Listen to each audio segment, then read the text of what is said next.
Greetings, greetings, good morning, good afternoon, good evening, wherever you are joining me on the planet. My name is June Allen. I am a trauma therapist, a therapist's therapist. I'm a retreat facilitator. I'm an soon-to-be author, business coach, and I'm really, really happy to be joining you today. So today I want to be talking to you about how does the mother wound impact our relationships? Valentine's Day is just around the corner, whether you're in a relationship or not. Okay. If you have a mother wound, if you have a difficult relationship with your mother, then this podcast is going to give you the opportunity to kind of explore your relationship to relationships. How does the mother wound, how does it impact how you show up in your relationships? How does it impact your relationship to yourself? Okay, all of this stuff is really, really important for you to know so that you can then, yeah, you can do almost like an inventory. You can do almost like a review of how you show up in relationships. And when you begin to connect those dots, it would help you to begin to understand why you do the things that you do. Okay. So, for those of you that don't know me, I've been doing this work quite a long time. And, this is one of my specialist topics that I talk a lot, specifically about healing the Black mother wound. Okay. So get yourself a cup of tea, have a seat, buckle up, take a couple of deep breaths. Because this is going to be quite a deep one today that I'm going to be talking about. Okay, it's going to be quite a deep one today because I really want you to be able to get honest with yourself about the impact of the mother wound. Because what I actually see quite a lot in my practice with a lot of my clients is that they know that the mother wound is there. They know that it's painful. They know that the relationship that they have with their mother is very difficult. Whether they're in contact with their mother or not, they find it very challenging. But sometimes they're not always very clear around the impact that it's having on their relationship.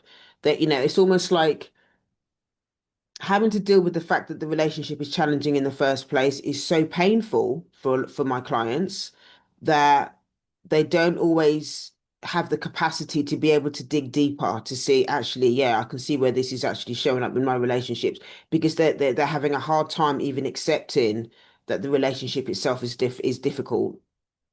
So today I want to hold your hand and help you kind of understand some of the common ways that it might show up in your relationships as a wounded Black daughter. Okay.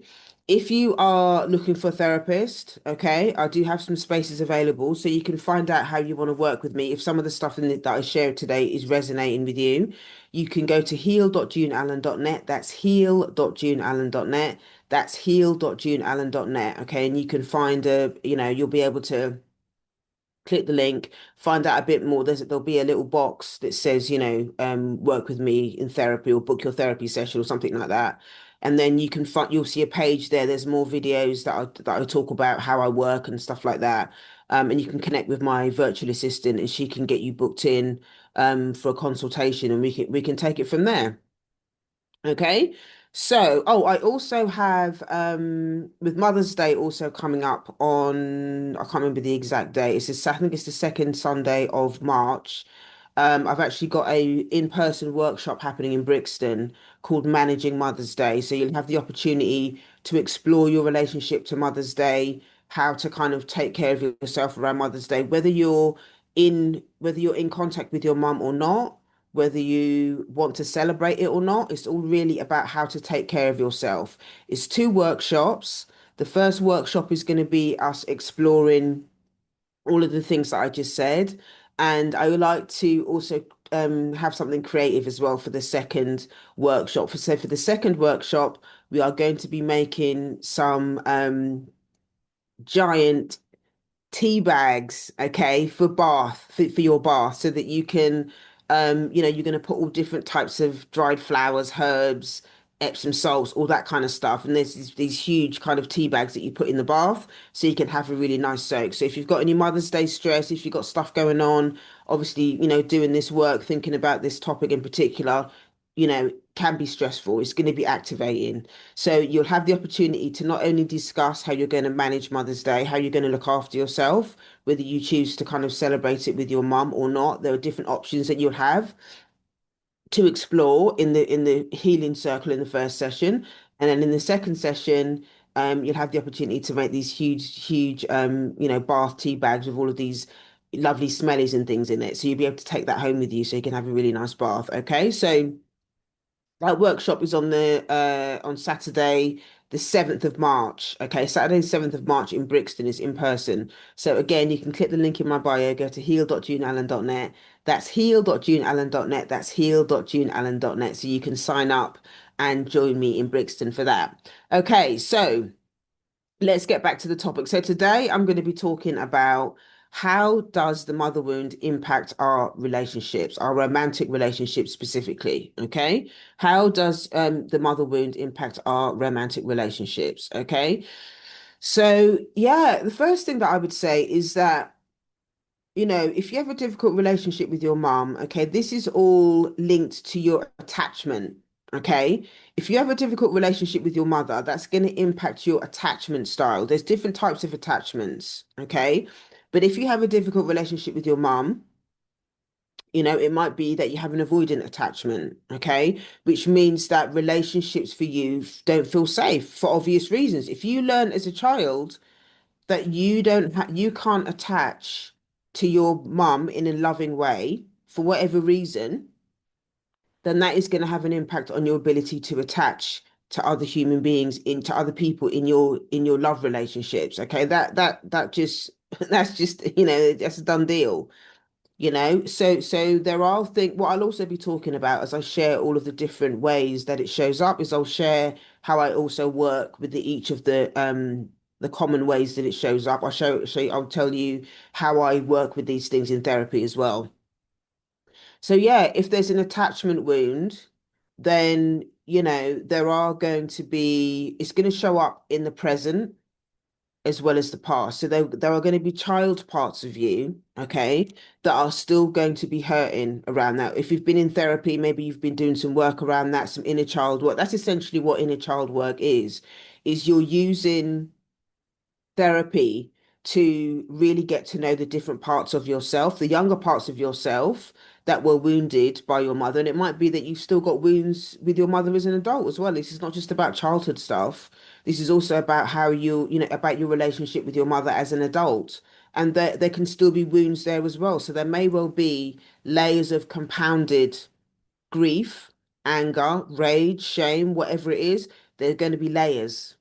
Okay, there's going to be a lot of layers there. So in therapy, what we do is we unpack those things. We give ourselves an opportunity, or I create a space for you to be able to explore the different parts of yourself that have a relationship with your mum or not. And we explore those parts and we look at your adult relationship with those different parts of yourself. Okay. We look at those different parts. So if there's grief work that needs to be done, if there's shame work that needs to be done, if there's anger work that needs to be done, then I create a space. We work through this together for you to be able to unpack and explore, what those things are and how we can move forward, how I can help you to learn how to self-parent and how it impacts your relationship. So let's go through the list now.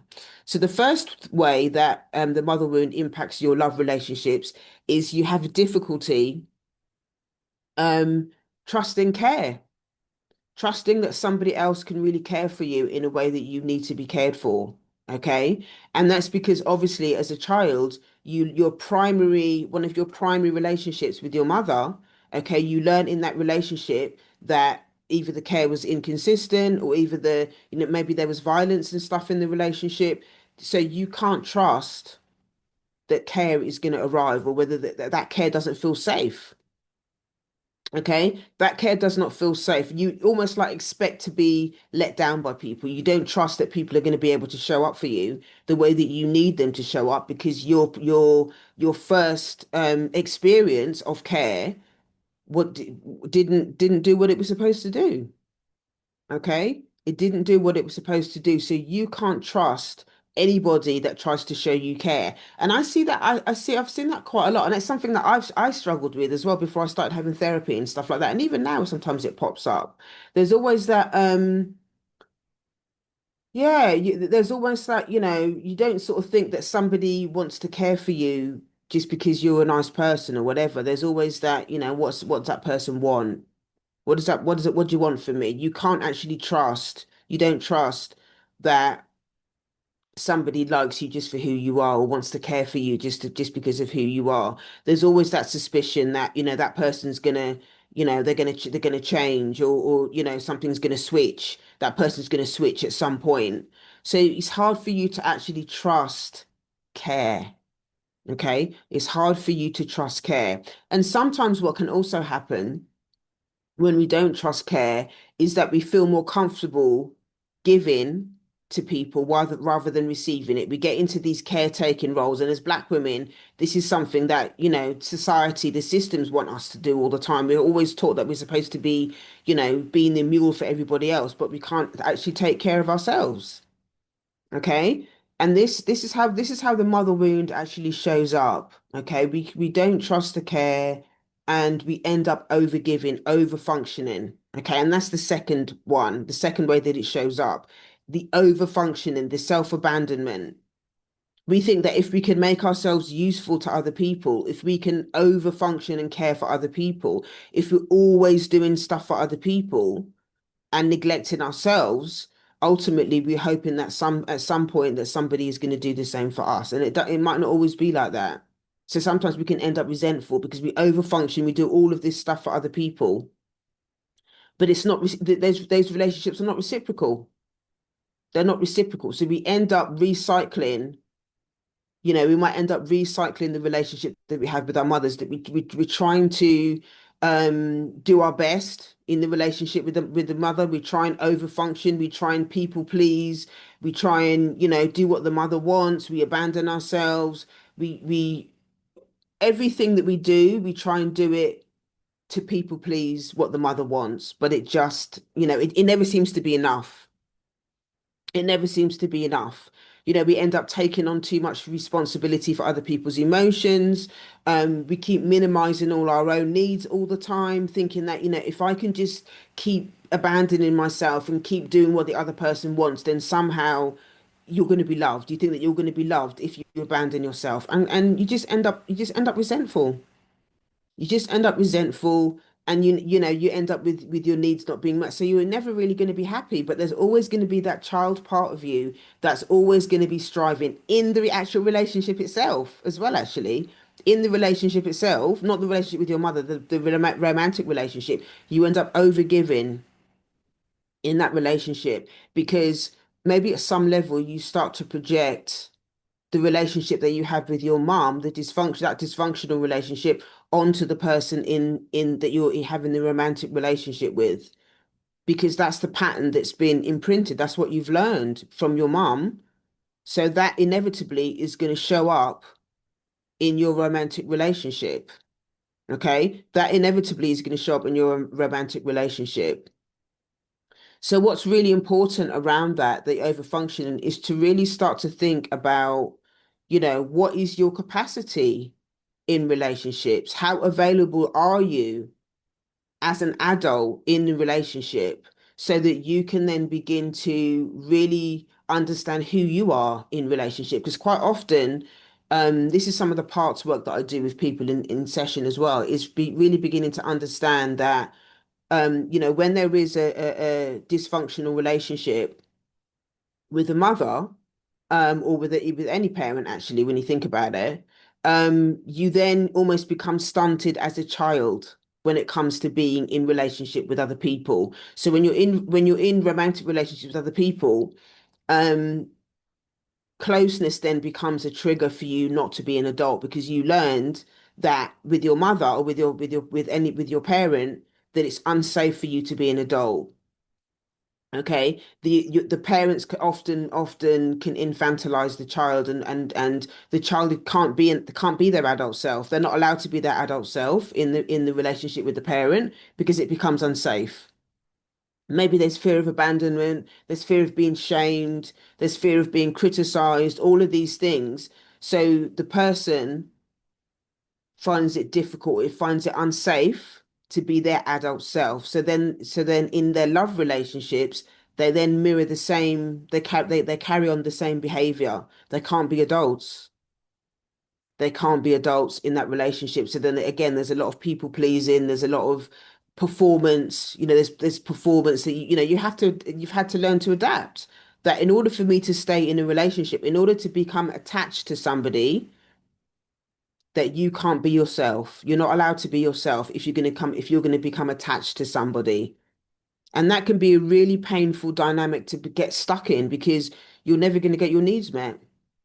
You're never going to get your needs met because you're always going to be this child, this yearning child that's really desperate for love from the mother, not getting it, so you're looking for it in the relationship. And it's not the relationship's responsibility to heal your mother wound. It's not the relationship's responsibility.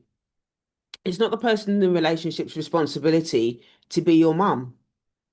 But if you haven't done the work, if you haven't done your mother wound work in therapy, there's always that danger that you're just going to keep projecting all your mother wound stuff onto the person in the relationship. And I've been in relationships like that.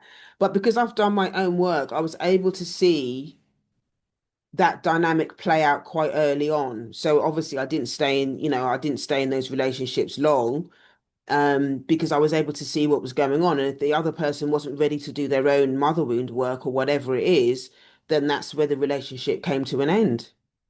That's where the relationship came to an end because, as I was kind of expected to be the parent in the relationship. And, this is probably one of the difficult things about, being a therapist and dating. It's very difficult. If you've done a lot of work on yourself, then there is the expectation from others that you're going to be the parent. If they haven't done a lot of their own work, there's an expectation they expect you to be the parent. And relationships, healthy relationships require reciprocity. Okay, healthy relationships require a mutual understanding, it's almost like it has to be like a bank account where both parties have to be willing to deposit healthy things, choices. They have to be willing to deposit things into the relationship. If one person is always depositing stuff in the relationship, being the adult, always, starting the conversations around if there's conflict or if there's things that need to be discussed, if it's always the same person that's being the adult in the relationship, that's just a recipe for resentment. It's just a recipe for resentment, and it's not going to last. And this is why the whole idea of self-parenting is so important. As a therapist, when clients come to me and they have this mother wound and they're having difficulty in the relationships, this is the dynamic that I quite often see, that sometimes they're often the child. The power dynamic is the other person then becomes the authority figure or the parent. They're projecting their own mother wound stuff onto that person. Either that or they're over functioning as the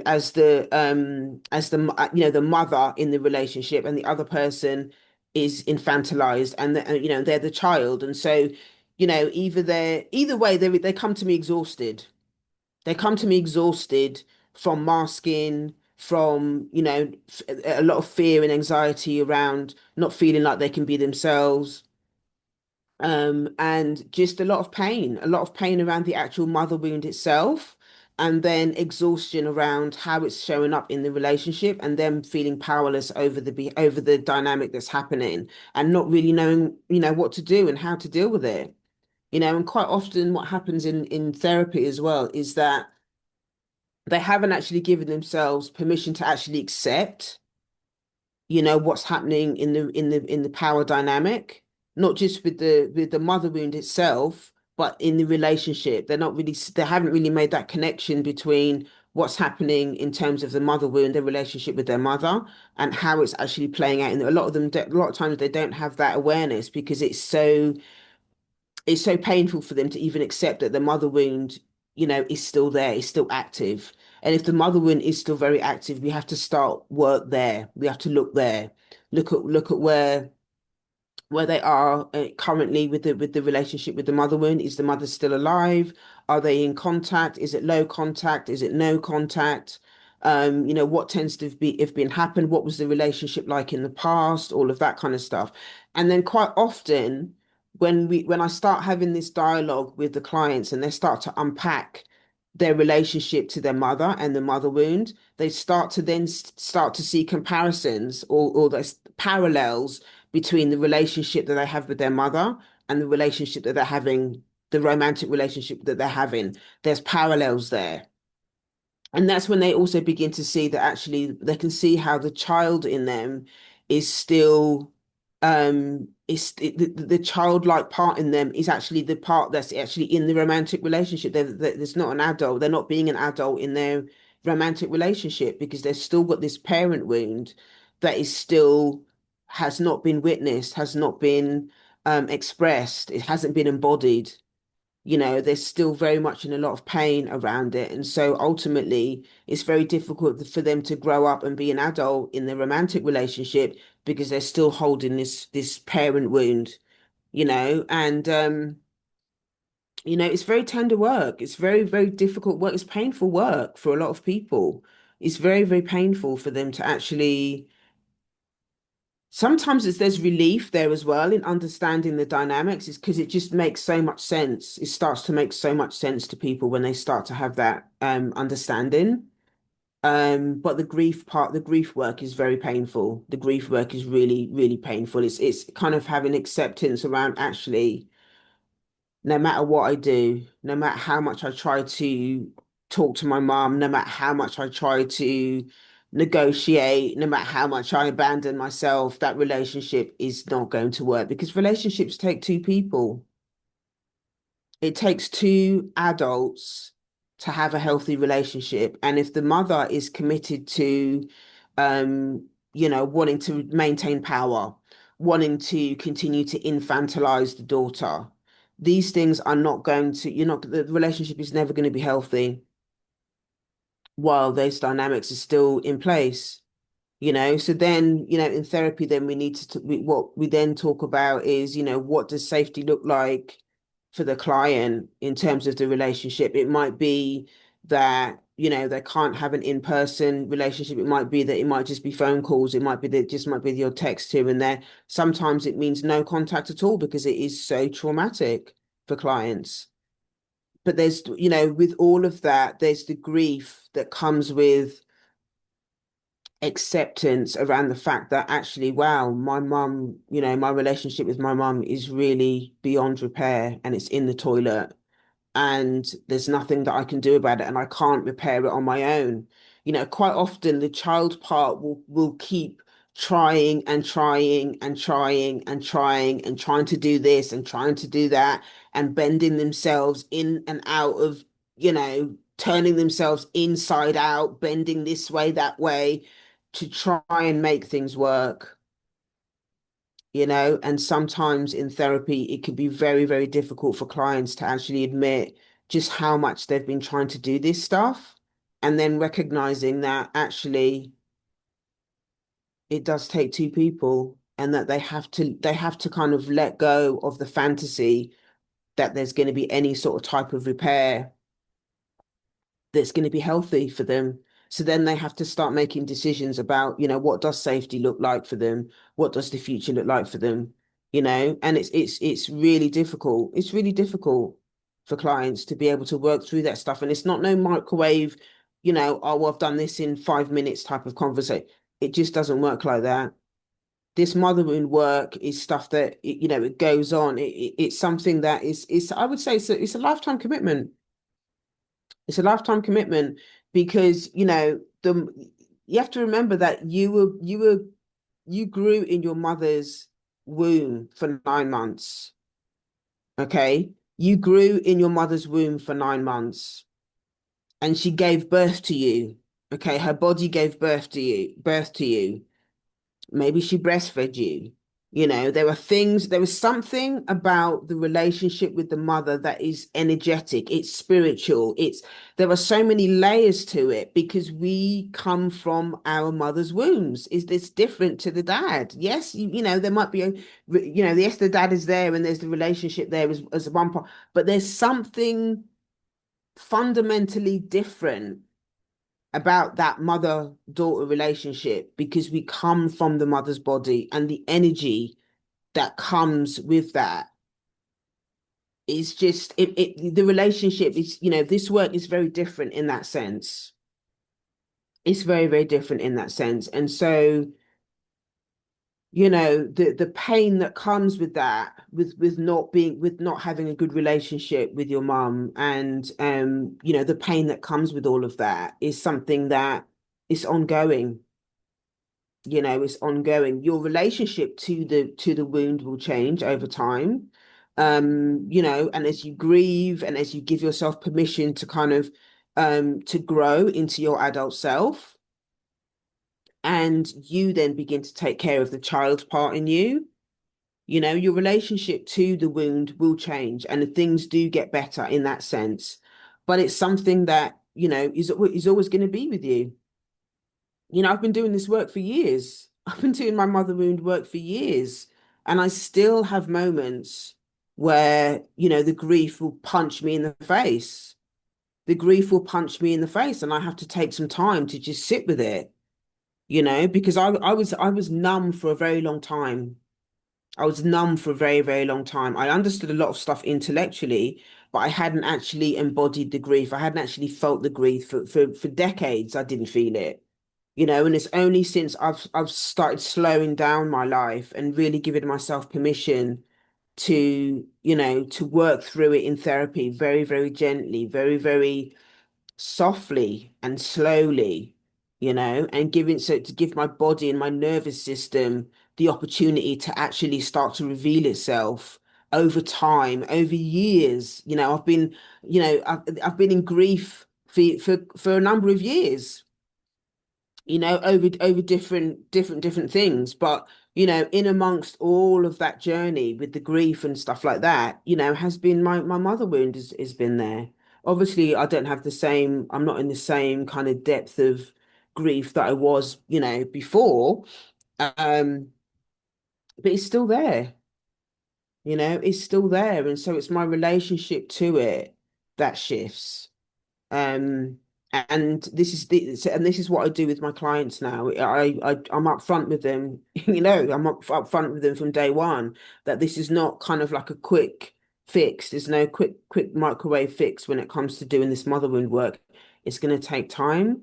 And, a lot of the mothers that I've worked with that have done this mother wound work, they're parents themselves. So not only do they are they kind of dealing with their own kind of mother wound as the root cause, but then they're also having to think about, they're having to watch their own child like grow up, and that is going to activate parts of themselves that didn't get the things that they're actually giving to their own child. They're trying to break generational curses and stuff like that. They're breaking the generational patterns that they're in pain about, but they still having to raise their own child at the same time. So whilst on one hand, it's wonderful that these patterns are being broken, but at the same time, alongside that, there's a lot of grief work that needs to be done.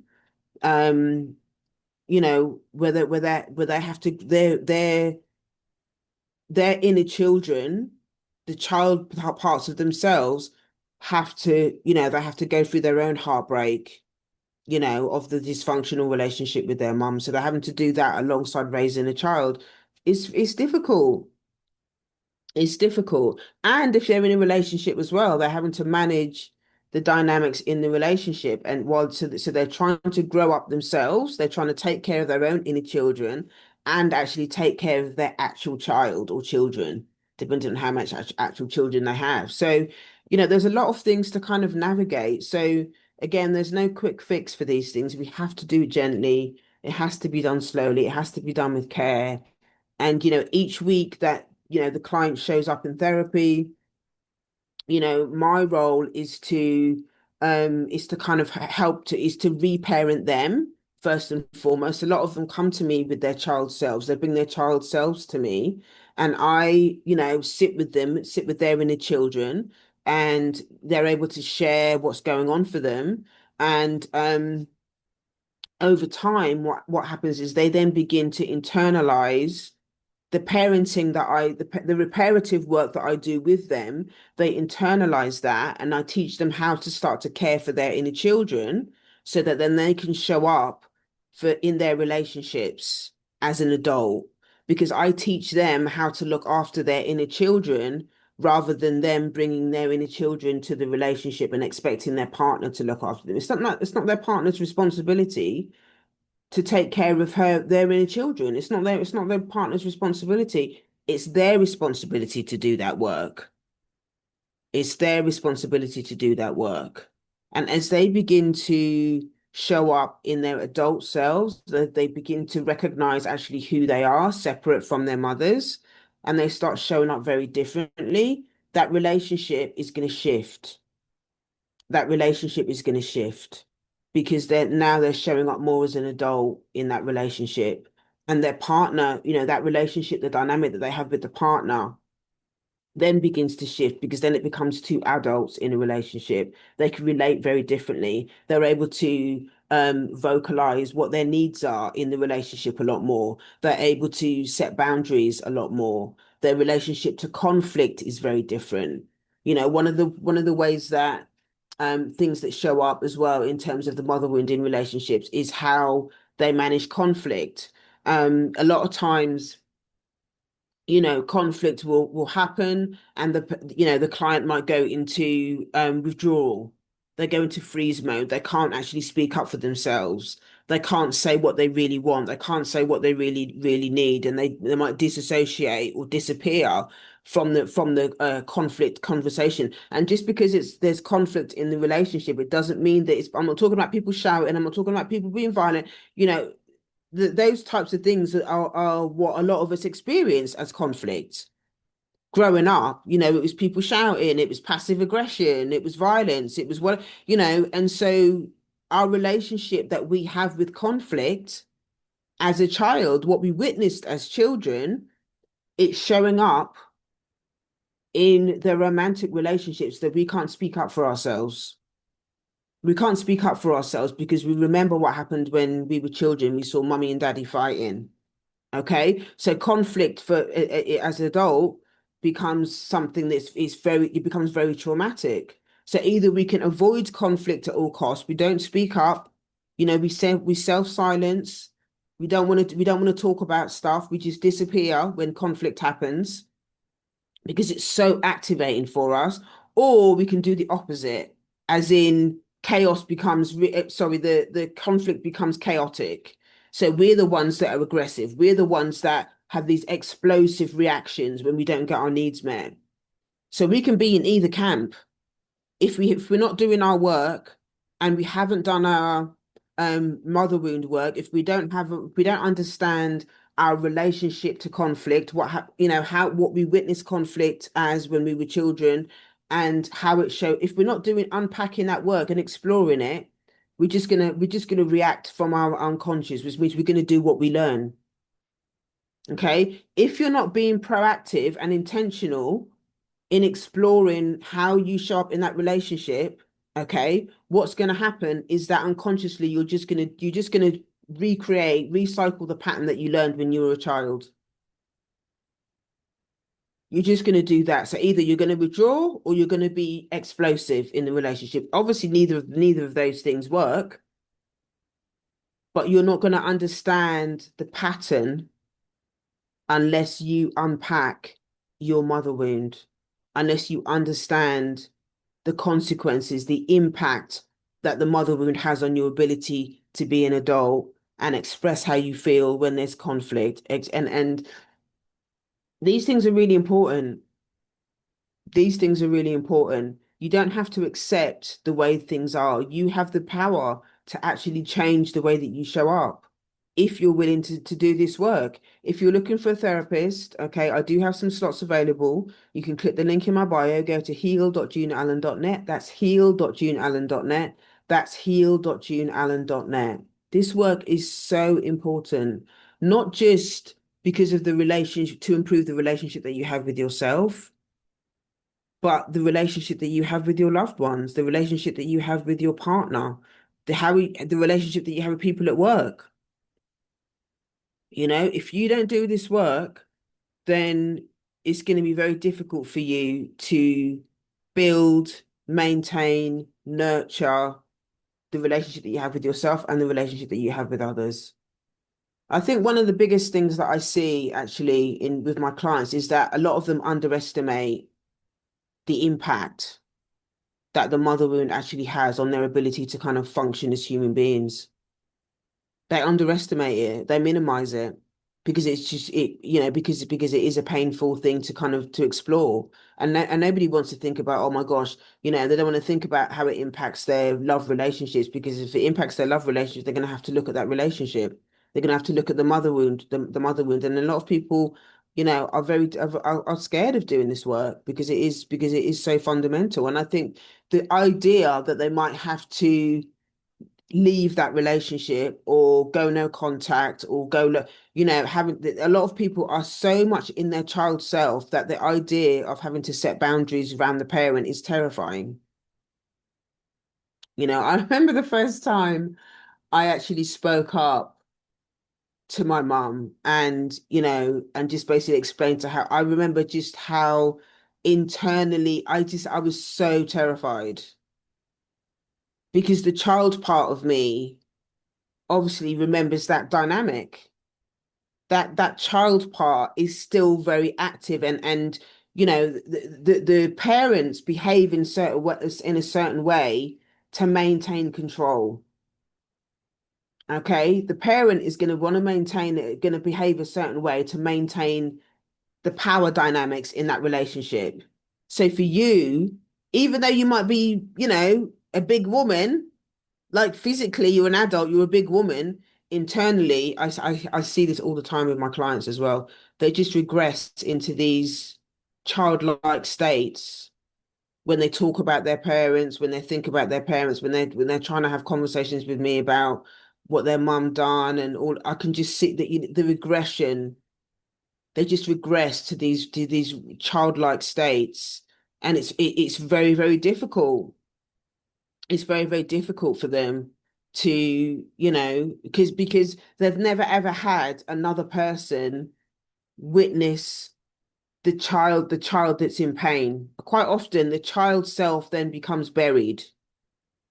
It becomes buried, which is why it actually then gets acted out unconsciously, because the adult, the client, is then becomes also disconnected from that part of themselves because it's too painful.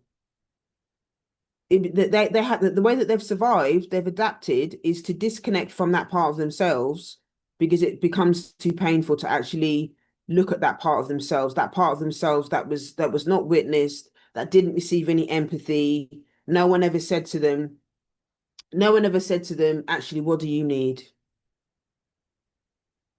That's probably one of the most, it's not one of the, I would say it's one of the most terrifying questions, but it's one of the most profound questions that when I ask my clients, I get the same response. A lot of times they just look at me. They don't know how to answer me.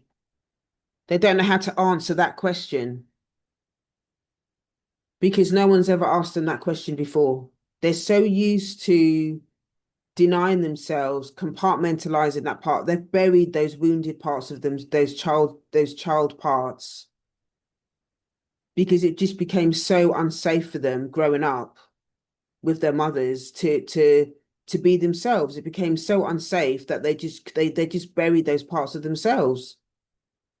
So as an adult in their romantic relationships, they can't ask for what they need because the child part is still unprocessed. The child part that's hurting has not had anybody say to them, actually, what do you need? I remember the first time somebody asked me that in a relationship, and I just couldn't stop crying. I couldn't stop crying because it's just something that I just never, I just I had no connection to, I didn't even know what my needs were. I didn't even know what my needs were.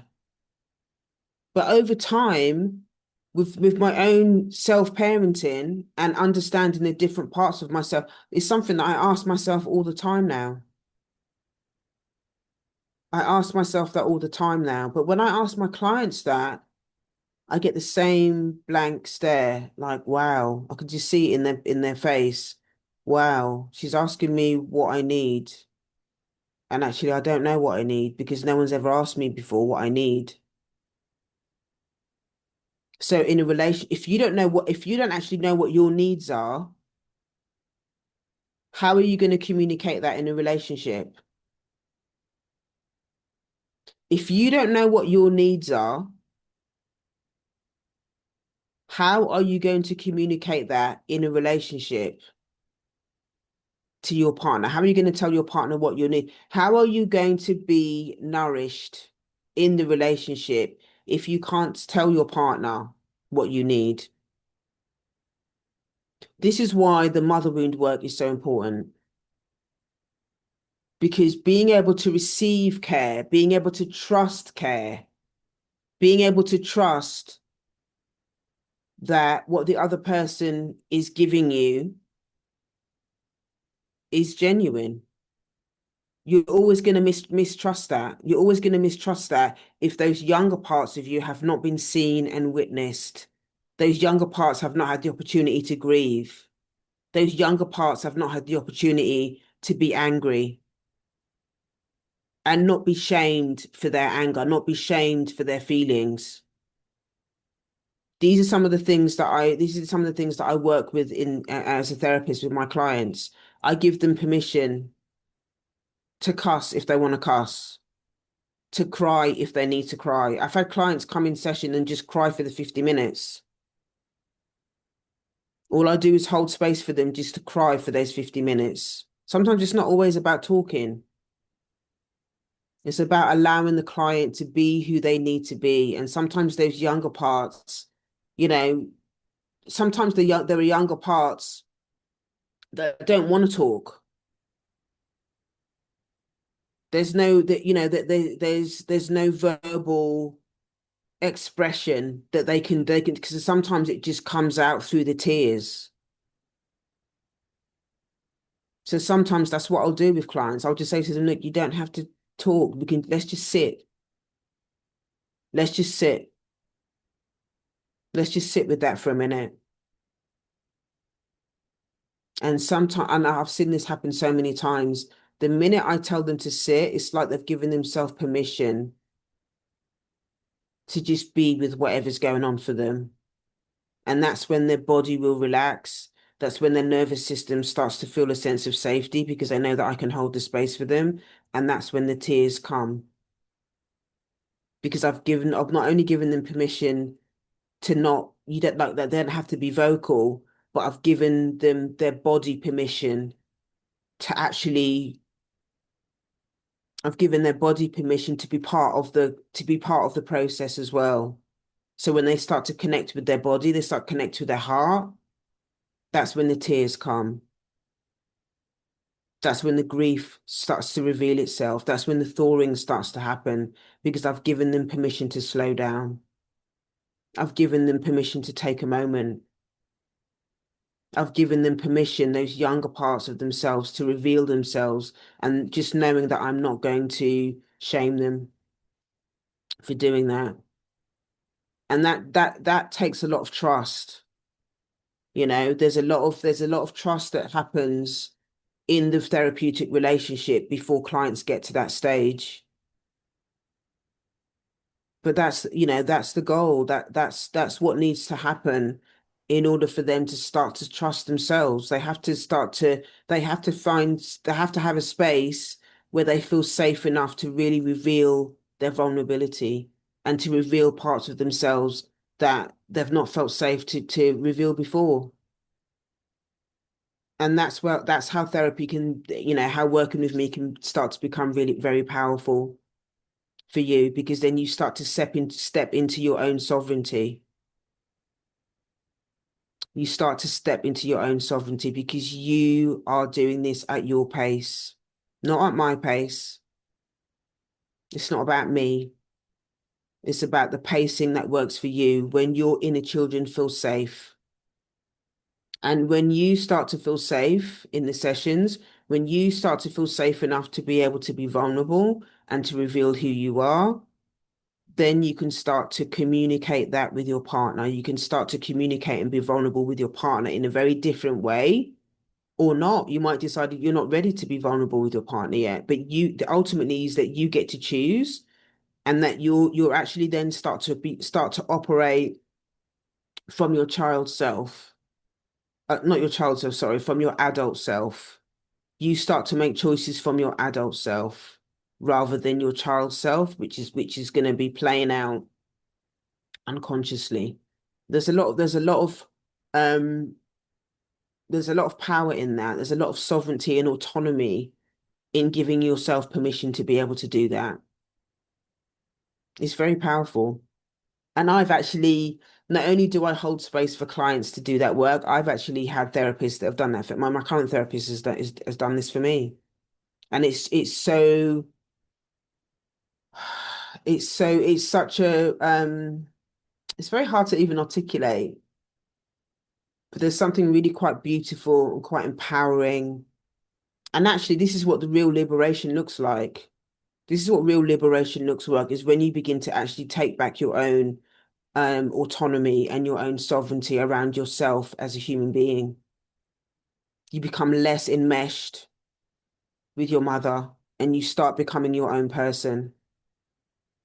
A lot of my clients that I work with, when they first start working with me, they don't know who they are because they've not been given the opportunity to be themselves.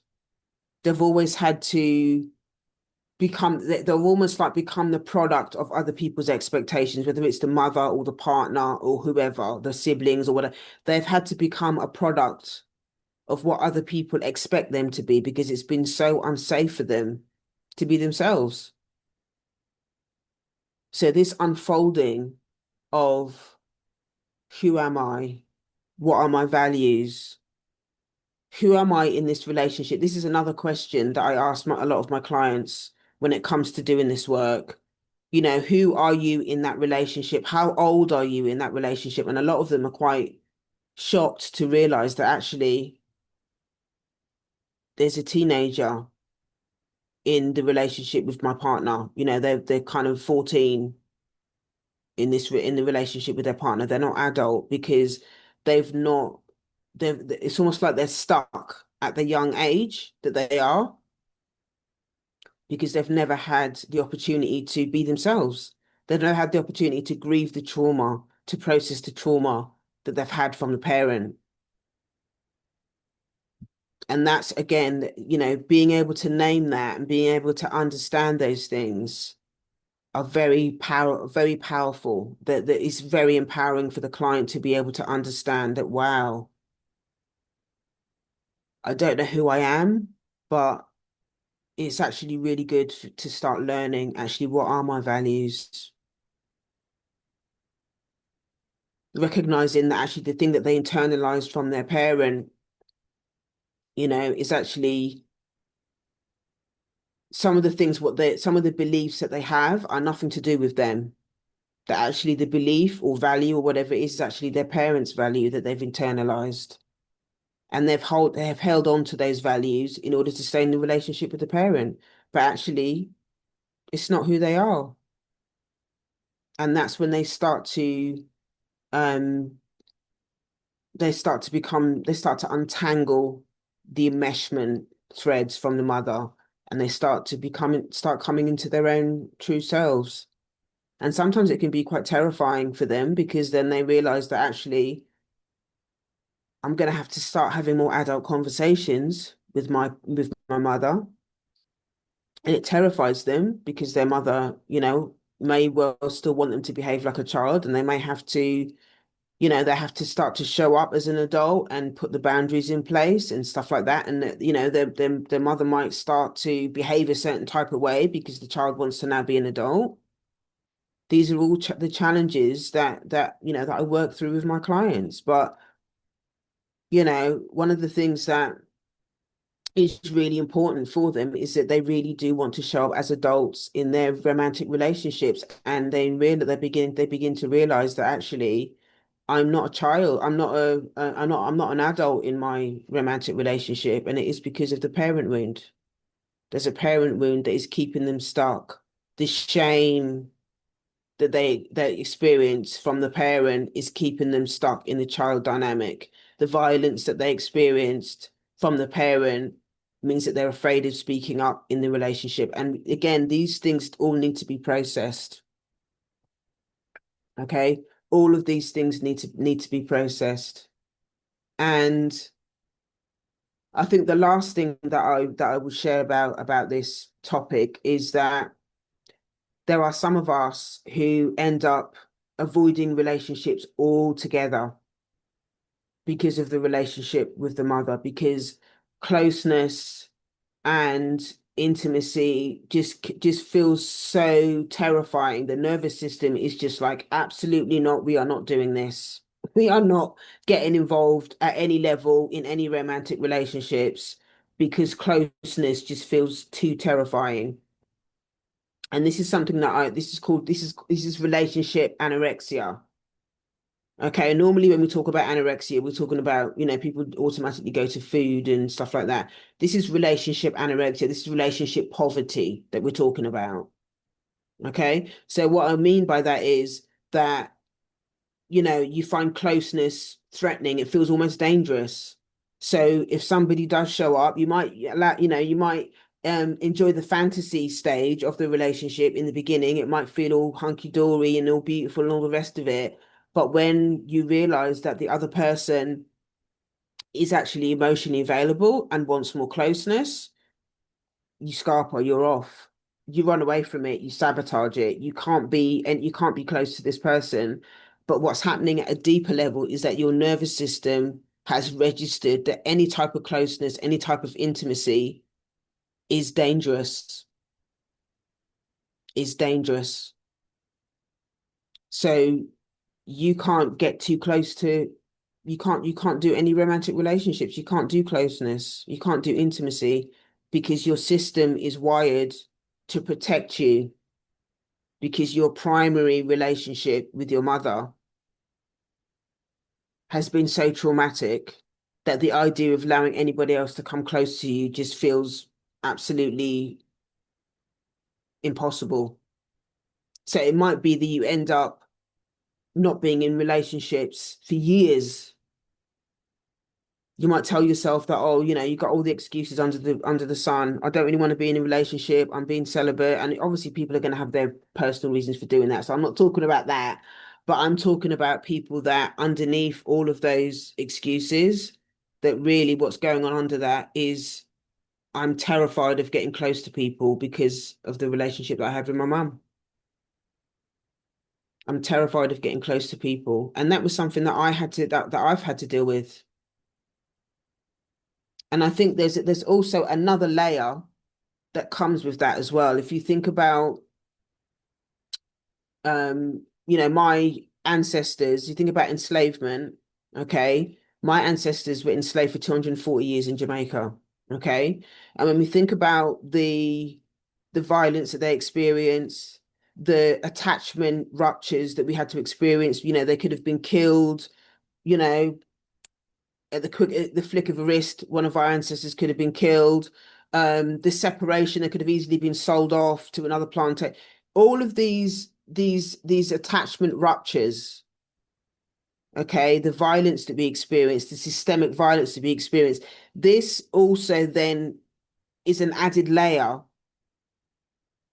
okay, that feeds, that makes it difficult for us to be in relationships. So when I talk about relationship anorexia, okay, it forms itself from not just the family of origin relationships, but also for us as Black people, it's systemic too.